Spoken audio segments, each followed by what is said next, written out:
Welcome back to Airplane Ambition. Before I start talking to you about my third IFR flight, I want to throw out a question to everyone there. And it's one I've heard echoed a little bit, but I don't know if it's talked about enough in general aviation. And that is, if you're flying an ILS approach, depending on the airport runway, you could have minimums down to 200. But should you ever fly those minimums in a GA aircraft? Now, I understand commercial pilots where you've got 2 or 3 pilots on board. And they have a lot of sophisticated equipment, and they do those kind of approaches. I think it's a little different for those guys.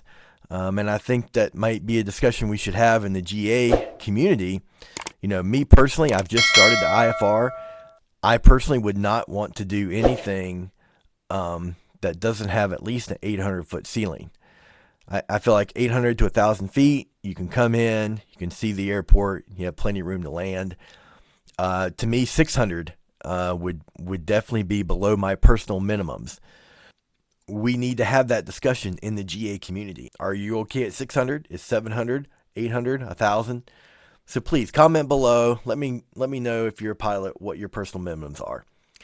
So for my third flight, guess what? Once again, for my IFR training, IMC was once again a condition for my third IFR flight. However, this one was different. Because of lower temperatures, I could not go into the clouds. It would have been icing if I'd gotten any moisture on the plane. Plane would have developed ice in the wings. So I had to stay out of the clouds. So I did another cross country. Did it with foggles on the entire time, except for landing and takeoff. And it was a little different. We actually did a VFR flight with foggles while talking to ATC to practice the approaches. So this was my first ILS approach, and it went well. It was really pretty straightforward. I didn't really have any serious issues with it.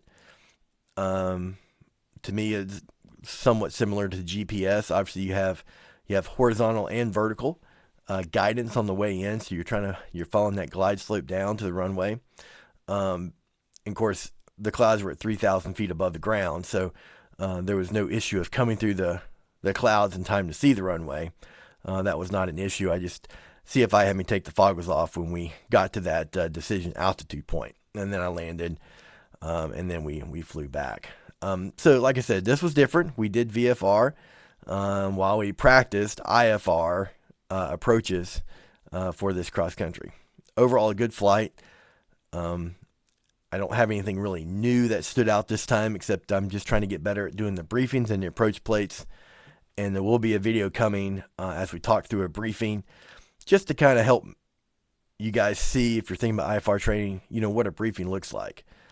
So once again, leave comments below. Leave your experiences, things you've learned in your IFR training, anything that helps the GA community be better, safer pilots.